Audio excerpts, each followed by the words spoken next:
lihat di televisi ternyata terjadi juga di Indonesia. Sejak zaman penjajahan, tersebar beberapa lokasi pembantaian massal yang dilakukan oleh para penjajah maupun para pemberontak di negara ini. Bagaimana keadaan lokasi itu kini? Inilah 7 lokasi pembantaian massal di Indonesia versi on the spot.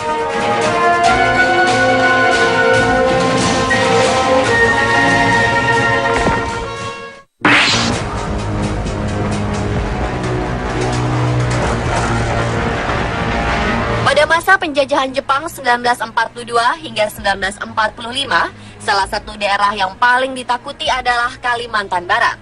Penduduk di sana tidak mau menerima kedatangan Jepang begitu saja setelah Belanda mundur. Jepang mengambil paksa harta benda dan memperkosa anak gadis di sana. Sultan dan para cendekiawan di Kalimantan Barat pun berkumpul untuk membuat strategi mengusir Jepang dari tanah mereka. Namun rencana ini dibocorkan oleh warga yang berkhianat. Jepang mengetahui rencana tersebut dan menangkap semua cendekiawan yang berkumpul, termasuk Sultan Pontianak. Mereka dibawa ke Desa Mandor, Kabupaten Landak, Kalimantan Barat untuk dibantai.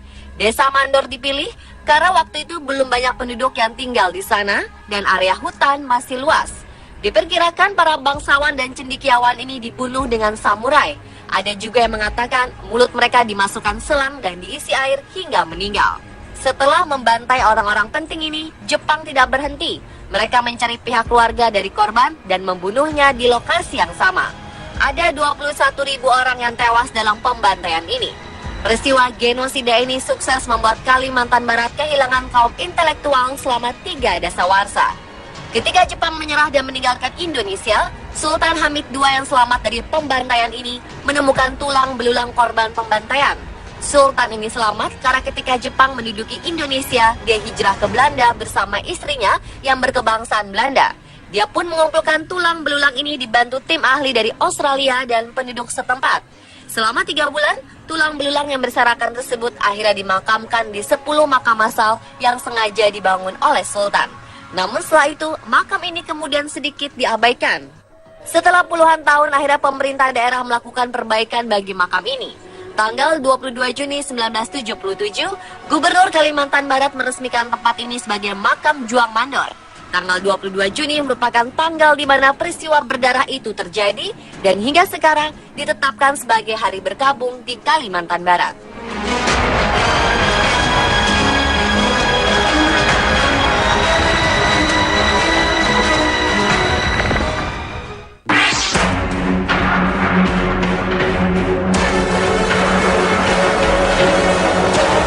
Tidak kalah kejam dengan Jepang, tentara Belanda juga melakukan pembantaian massal di berbagai tempat. Salah satu kisah pembantaian massal terjadi di sebuah rangkaian kereta pengangkutan tahanan Indonesia. Meski sudah dinyatakan merdeka, Belanda tidak mau begitu saja menyerahkan kekuasaannya dan melancarkan serangan di berbagai negara. Pada 22 Februari 1947, Belanda berhasil menduduki Bondowoso dan berkuasa di sana. Para pejuang tidak mau tinggal diam dan melakukan perlawanan. Beberapa pejuang ini ditangkap oleh Belanda. Ada sekelompok pejuang yang tiba-tiba disergap oleh Belanda ketika mereka sedang bergerilya. Mereka ditahan di penjara Bondowoso. Tanggal 23 November 1947, tentara Belanda berencana memindahkan 100 orang tahanan tersebut ke penjara Bubutan di Surabaya. Mereka dimasukkan ke dalam gerbong kereta yang seharusnya untuk mengangkut barang. Ada 3 gerbong pada kereta tersebut. 24 orang masuk gerbong pertama yang bernomor GR7569, 30 orang ke gerbong kedua yang bernomor GR4416, sisanya masuk ke gerbong terakhir yang bernomor GR10152. Selama 16 jam, para tahanan ini harus berjuang mempertahankan hidup tanpa diberi makanan atau minuman dan udara yang cukup. Rakyat yang ada di luar kereta saat melintas pun dilarang mendekati gerbong. Beberapa kali tahanan tersebut berteriak minta minum dan udara, tapi tidak digubris. Akhirnya, ketika tiba di stasiun Wonokromo, kereta berhenti. Dan setelah didata, 46 orang tahanan meninggal karena kekurangan minum dan makanan, sisanya sakit parah dan lemas. Salah satu tahanan mengaku bahwa mereka terpaksa minum air seni dan keringat sendiri untuk bertahan hidup. Gerbong ini sekarang berada di Museum Brawijaya, sedangkan di Bondowoso dibangun monumen gerbong maut untuk memperingati insiden berdarah ini.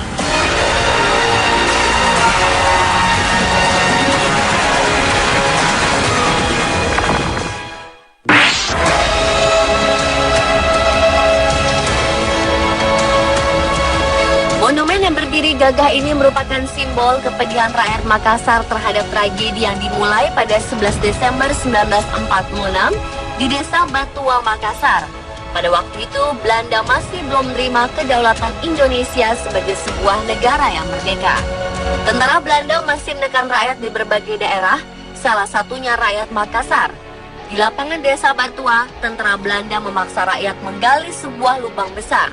Rakyat tidak mengetahui bahwa lubang yang mereka gali itu nantinya menjadi sebuah kuburan massal bagi penduduk Makassar. Sebanyak 3.000 orang yang dinilai pemberontak dan pejuang ditangkap dan dikumpulkan di lapangan itu. Secara bergantian, mereka diminta duduk berjejer, mengelilingi tepi lubang itu, dan ditembak oleh Belanda.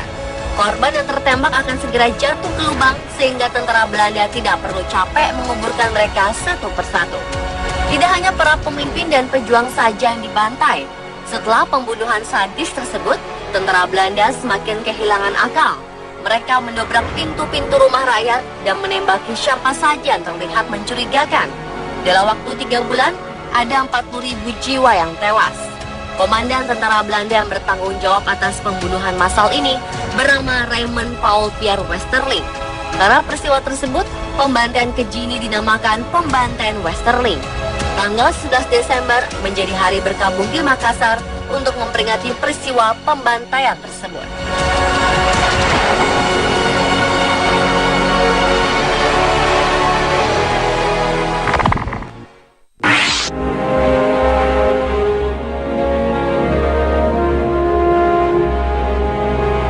Pembantaian tentara Belanda terhadap rakyat yang tidak bersalah memang sangat keji. Salah satu kekejian itu terjadi juga di Rawagede, Karawang. Kala itu pasukan Belanda mencari seorang pejuang bernama Lukas Sutaryo yang sepak terjangnya membuat Belanda kesal. Pada 9 Desember 1947, Belanda melacak jejak Kapten Lukas mendengar berita bahwa Kapten Lukas tengah berada di Rawagede. Mereka pun menyerbu desa itu dengan 300 orang tentara. Ketika rakyat Rawagede baru selesai melakukan sholat subuh, Belanda menggedor pintu rumah penduduk dan menggeledah setiap sudutnya untuk mencari orang yang dijuluki Begundal Karawang ini.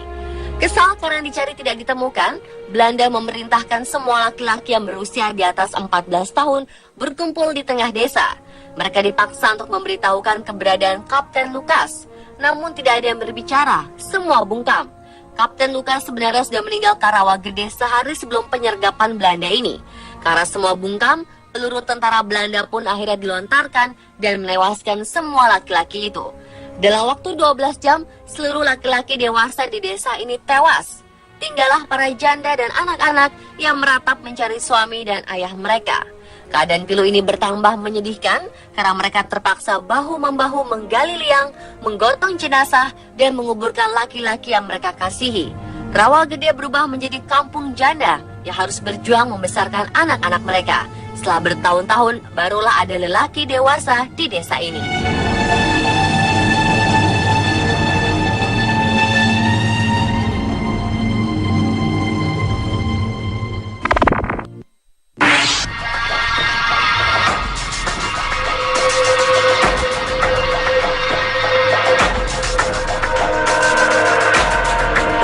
Selanjutnya merupakan saksi kekejaman bangsa kita sendiri. Monumen Kresek di Desa Kresek, Madiun adalah lokasi sekaligus saksi pembantaian PKI di tahun 1948. Titik tempat Monumen Kresek berdiri dulunya adalah sebuah rumah yang dijadikan PKI sebagai ajang pembantaian warga sekitar. Warga-warga dikurung di dalam rumah, kemudian rumah dibakar bersama warga yang ada di dalamnya. Patung dan relief yang ada di area monumen itu menggambarkan kronologis kejadian pembantaian yang dilakukan oleh PKI. Tidak hanya warga, beberapa anggota tentara juga ikut menjadi korban dalam pembantaian massal ini. Ada sebuah sumur di area ini yang menjadi makam bagi para korban pembantaian di sini. Di dekatnya diukir nama-nama tentara dan para pamong desa yang dibantai. Salah satu prajurit TNI yang gugur dalam pembantaian itu adalah Kolonel Marhadi. Namanya lalu diabadikan menjadi salah satu nama jalan di kota Madiun.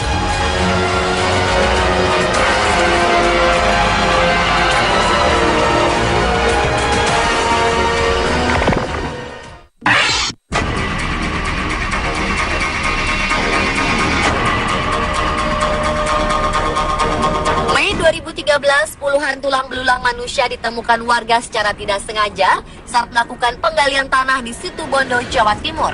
Saat ditemukan salah satu tulang bergelang besar dan bercincin yang diduga perhiasan milik korban. Warga pun meyakini tulang yang berserakan terpendam sedalam 50 cm itu merupakan tulang manusia. Karena lokasi penggalian tanah untuk pasir dan batu ini konon merupakan tempat pembantaian massal puluhan tahun silam. Tak hanya menemukan tulang belulang manusia ini, namun warga juga menemukan adanya perhiasan seperti gelang yang melingkar di salah satu tulang lengan. Mereka juga menemukan sebuah cincin yang terlilit di tengkorak jari. Sayang, kondisi tulang banyaknya hancur karena terkena cangkulan. Cincin dan gelang yang ditemukan diduga warga perhiasan emas milik korban sehingga langsung diamankan warga. Sementara dari temuan ini terlihat jelas beragam jenis tulang berserap, mulai tulang pinggul, tulang paha, tulang iga, hingga gigi. Tulang belulang manusia ini pertama kali ditemukan Bu Nasroh, seorang pekerja galian. Bunyi keras yang mengenai cangkulnya awalnya hanya dianggap batu biasa, namun setelah menemukan kumpulan rahang dan gigi, ia baru sadar telah mendapati tulang manusia. Warga pun yakin jika tulang yang diduga dua kerangka itu manusia. Penemuan tulang belulang seperti ini pernah terjadi sebelumnya yang berjarak sekitar 300 meter dari lokasi penemuan saat ini. Warga dulu yang takut menggali penemuan pertama pun mencoba pindah di lokasi baru ini. Namun setelah menggali seluas 15 meter, kumpulan tulang terseret di kedalaman 50 hingga 1 cm dari permukaan tanah. Warga pun meyakini bahwa tulang tersebut merupakan manusia korban pembantaian massal puluhan tahun silam. Namun hingga kini belum ada pihak berwajib yang melakukan pengecekan terhadap penemuan tulang ini. Diduga di dalam tanah yang menggunung ini masih banyak terdapat tulang-tulang yang terpendam.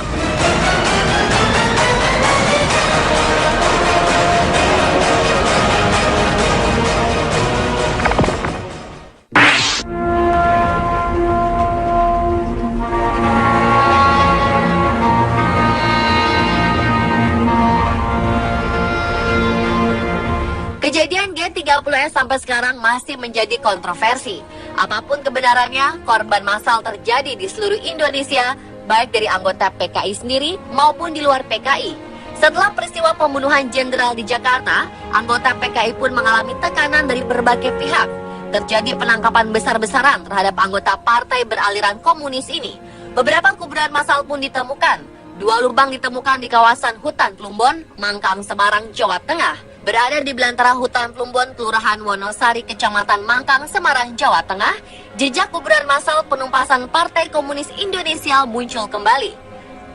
Dengan menyisiri kawasan hutan, sekelompok penggiat hak asasi manusia menemukan petilasan sumur yang diduga menjadi kuburan massal anggota PKI.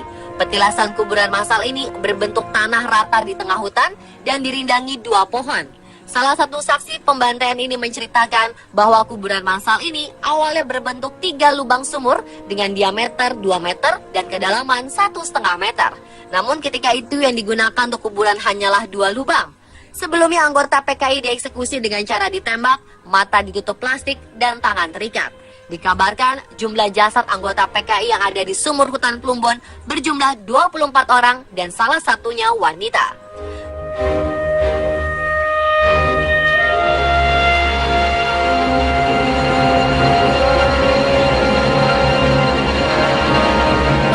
Itulah 7 lokasi pembantaian massal di Indonesia. Semua lokasi meninggalkan kisah yang kelam dan menjadi peringatan bagi kita untuk tetap hidup dalam damai.